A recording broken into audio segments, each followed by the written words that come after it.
Io posso senza te, tu puoi senza me.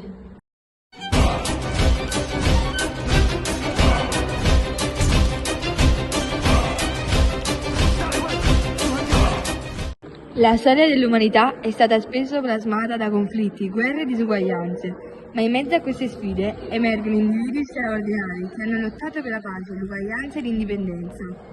Vi racconteremo la storia di un uomo il cui coraggio ha ispirato generazioni, Vincenzo Rosso.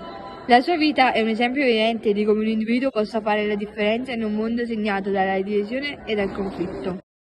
Imagine all the people living for today.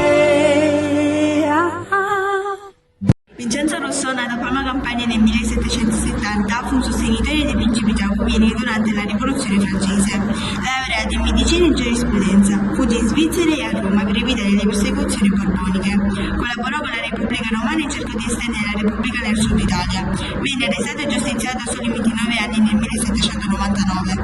La sua opera principale, Pensieri politici, promuoveva l'uguaglianza economica come base per l'uguaglianza politica, ispirati ai principi delle città-stato greche, con l'accesso all'istruzione pubblica per tutti. Il conflitto tra Russia e Ucraina ha radici storiche che risalgono a secoli fa, alimentato da tensioni etniche, interessi geopolitici e l'annessione della Crimea nel 2014.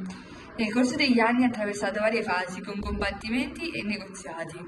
Le conseguenze sono state devastanti per la popolazione civile e hanno avuto un impatto su tutta la regione. La pace è un obiettivo comune che richiede sforzi congiunti e sostegno internazionale.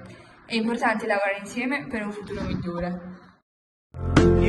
Giustizia, carità, combattere le differenze uguali. Seppure una persona è diversa da noi, la dobbiamo accettare com'è. Solidarietà, amore, la differenza. Dobbiamo rispettare e voler bene a chi è diverso da noi. L'uguaglianza è un obiettivo importante per qualsiasi società, poiché promuove la giustizia, la solidarietà e la prosperità per tutti. Nella nostra ricerca di un mondo più equo è essenziale riconoscere le disuguaglianze esistenti e lavorare insieme per eliminarle, garantendo a ciascun individuo la stessa opportunità di sviluppare il proprio potenziale e contribuire al bene comune. La diversità è una ricchezza da celebrare, ma l'uguaglianza deve essere il fondamento su cui costruire un futuro migliore per tutti.